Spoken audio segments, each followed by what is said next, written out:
Bonjour à tous et bienvenue dans cette nouvelle vidéo. Alors ce sera un dossier que je vais certainement partager en trois parties. La première partie, ça va être la présentation de la machine.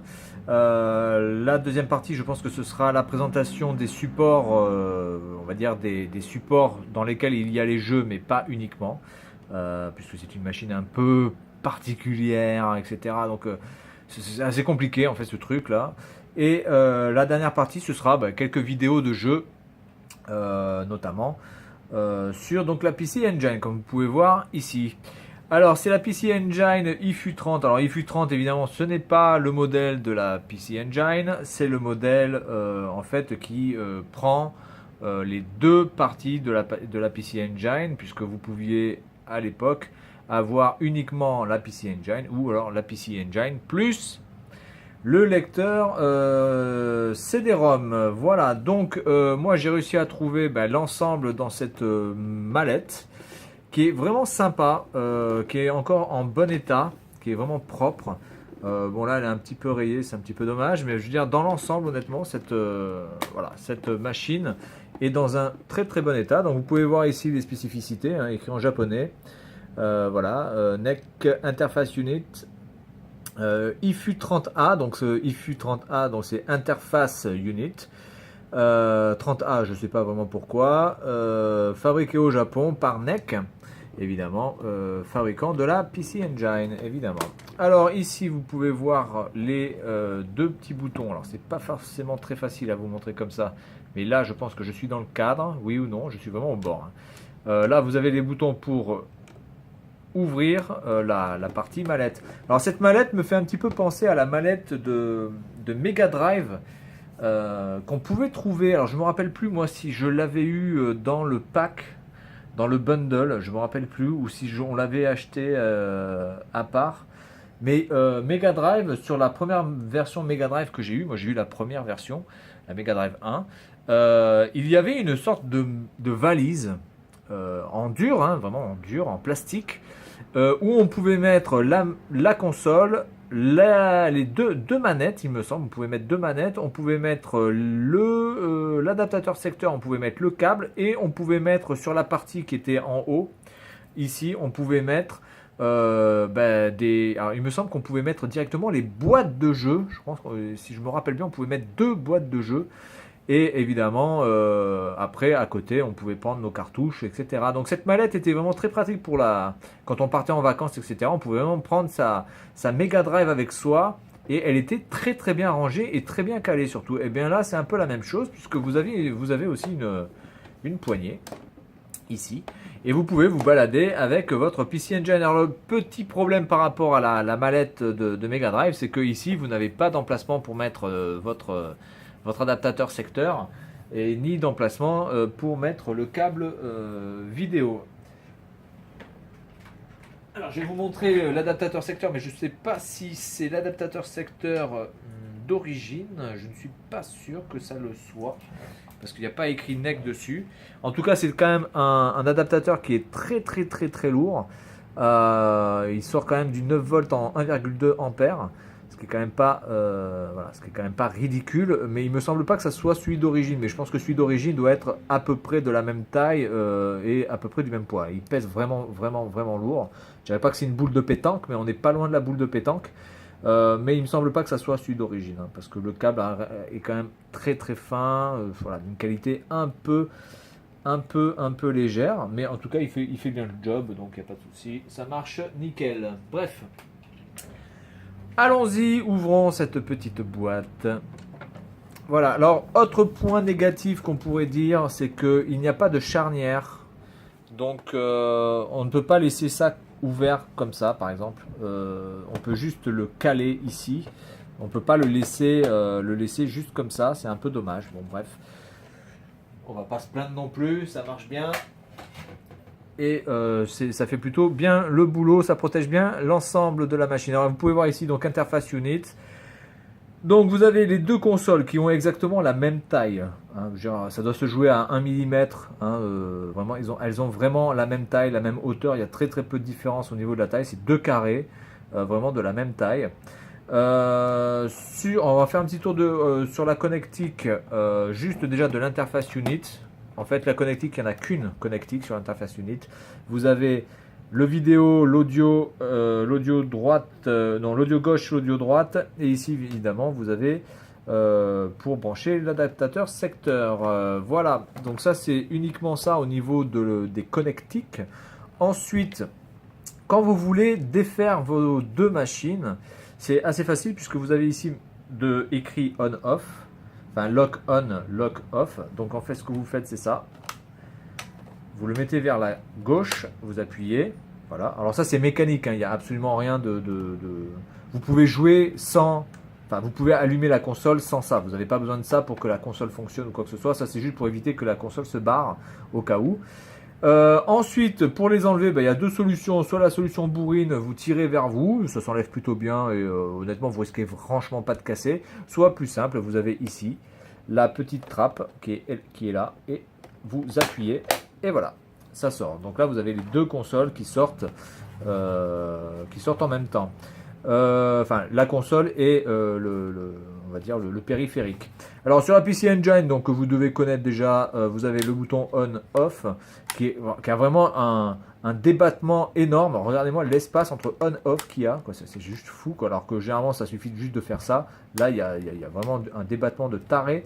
La prise pour la manette que je vous présenterai tout à l'heure aussi. Ensuite, ici vous avez, alors pour choisir la chaîne, vous pouvez changer de chaîne parce que vous pouvez brancher cette console sur une antenne, sur l'antenne de votre téléviseur pour pouvoir jouer via cette prise antenne. Bon, honnêtement, plus personne s'en sert et je pense qu'en plus que la qualité est vraiment très moyenne. Mais ici, vous avez 1-2 pour pouvoir changer de chaîne au cas où votre téléviseur n'arrive pas à le détecter. Vous pouvez changer de mode. Ici, vous avez évidemment la prise pour pouvoir mettre l'interface unit ou pour pouvoir mettre le super CD-ROM. Si vous avez le super CD-ROM, vous pouvez le clipser aussi. Enfin, il y a plusieurs choses qu'on peut clipser là-dessus, hein. C'est pas uniquement ça. Il y a le super CD-ROM 2 et puis, enfin, le super CD-ROM et puis, enfin, il y a d'autres trucs que vous pouvez brancher dessus. Elle est extrêmement complexe en fait cette machine. Elle paraît rien du tout, mais il y a énormément de choses qui sont adaptables là-dessus. C'est juste hallucinant. Et ici, vous avez évidemment la prise électrique, enfin la prise voilà pour l'adaptateur secteur. Voilà. Après ici évidemment vous mettez votre carte, voilà votre carte de jeu ou votre carte BIOS et puis voilà vous pouvez donc profiter de votre petite console. Alors au niveau du poids par contre ça pèse que dalle, c'est clairement, enfin je veux dire, par rapport à la taille que ça fait, je pense que ça pèse quand même un poids pas ridicule, mais on n'est pas loin du ridicule honnêtement, parce que ça pèse que dalle, hein. On dirait que c'est vide à l'intérieur, c'est juste impressionnant. Mais bon, le plus important c'est que ça fonctionne. Donc là je réenclenche la console. Ensuite, alors moi j'ai la version avec le CD-ROM 2. Il me semble qu'il existe aussi la version voilà, avec le super CD-ROM. Enfin, il y a au moins deux versions de lecteur CD. Moi, j'ai la version de base qui donc implique à ce que je mette des cartes spéciales pour pouvoir jouer aux jeux CD, puisque les jeux CD-ROM 2 sont vraiment très minoritaires. La plupart des jeux sont des jeux en super CD-ROM. Et si vous voulez jouer à des jeux en super CD-ROM, vous êtes obligé de mettre une carte ici pour permettre l'accès à ce jeu. Voilà, donc en fait ça ressemble plus quasiment à un baladeur CD, presque, c'est presque la taille d'un baladeur CD, clairement. Donc ici vous avez un petit écran digital rouge pour vous dire le numéro de piste. Ou le mode d'ailleurs. Ici vous avez un petit bouton repeat, ici vous avez le bouton pour avancer, pour reculer les pistes, ici vous avez le bouton play pause, et ici vous avez le bouton stop. Sur la partie de droite, vous n'avez rien. Sur la partie arrière, vous avez l'adaptateur, vous avez le line out si vous voulez faire une sortie audio. Hein. Vous pouvez utiliser ça comme lecteur CD, hein, tout simplement. Voilà. Vous avez ici la connectique pour la vidéo. Donc en fait, vous n'avez pas besoin de ça. Si vous voulez utiliser ça uniquement pour lire des CD, eh bien, vous branchez ça. Vous mettez des enceintes là-dessus. Et puis, eh bien, vous pouvez écouter simplement des CD comme n'importe quel lecteur CD traditionnel. Voilà, sur la partie de gauche, vous avez les écouteurs. Voilà, on peut mettre des écouteurs ici.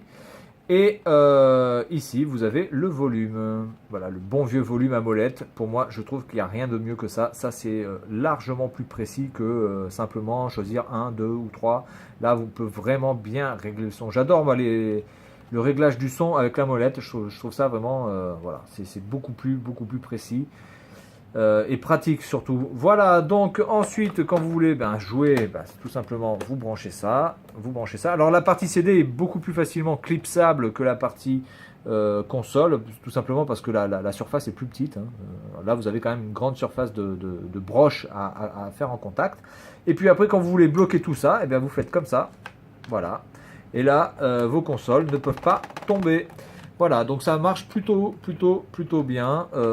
Cette interface unit est de bonne qualité. Ensuite, à l'intérieur, là, vous avez simplement, ça se ferme. Hein, il n'y a pas de, voilà, vous le fermez vous-même. Le lecteur CD est vraiment d'une qualité de fabrication vraiment excellente.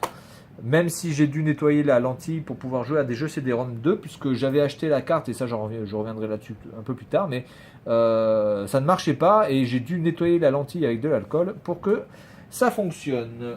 Voilà. Donc ensuite, dans la dernière partie, pour le matériel, il reste la manette.